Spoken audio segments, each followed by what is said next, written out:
ఒక చిన్న సెగ్మెంట్ అండి, అంటే మీ ఫొటోస్ కొన్ని చిన్న వెరీ ఫ్యూ ఫొటోస్ కలెక్ట్ చేసాం.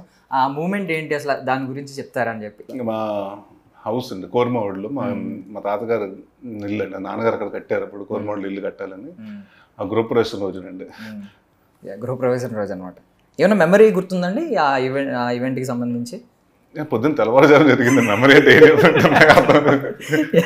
ఓకే. నెక్స్ట్ కొంచెం ఎమోషనల్ సైడ్ ఉంటుంది అనమాట. ఉదయ్ కిరణ్ గారు ఇద్దరు హెల్ప్ చేసుకుని, బికాజ్ ఆ రోజుల్లో ఆయన చేసిన 3-4 సినిమాలకే ఇది నాకు తెలిసి మన కెబుకాక ఓపెనింగ్ అనుకుంటాను.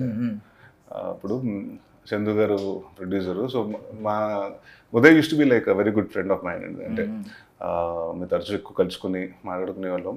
సో అప్పుడు ఆ సినిమా అప్పుడే తనకి మ్యారేజ్ కూడా అయింది అనుకుంటాను అప్పుడు. సో ఓపెనింగ్ ఉంటే రమ్మంటే వచ్చాడండి. సో చందు గారు మా అనే ప్రొడ్యూసర్, ఆయన కూడా బాగా క్లోజ్ ఫ్రెండ్ అండి ఉదయ్కి. సో గెస్ట్గా పిలిస్తే వచ్చాడండి ఆ సినిమా.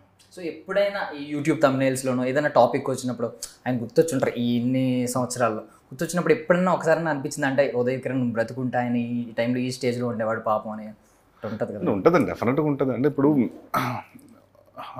రీజన్స్ నన్ను చాలామంది అడుగుతారండి, ఎందుకంటే మీకు బాగా లాస్ట్ మీరు చనిపోయే ముందు అప్పుడు మీరే ఎక్కువ తిరిగారు కదా. నెవర్ టోల్డ్ అండి, అంటే no one knows the reason. ఇప్పటికీ మాకు తెలియదు నిజంగా reason. So we can't fabricate stories. I don't know what something, ఇప్పుడు ఏదో లేకపోతే తను చేసుకునే ఉంటుంది. బట్ యా, ఎనీథింగ్ ఇస్ అంటే డిసిషన్ వాజ్ స్టూపిడ్ అండి. అంటే I think what in life అంటే ఇప్పుడు it's all about success, will see failures. It's not ప్రతి మనిషి అండి. ఇప్పుడు మనమే కదా, అమితాబ్ బచ్చన్ లాంటి వాడే సక్సెస్ చూసి ఫెయిలియర్స్ చూసి అప్పులు వాళ్ళకి మళ్ళీ he's come up. So it's all about never give up.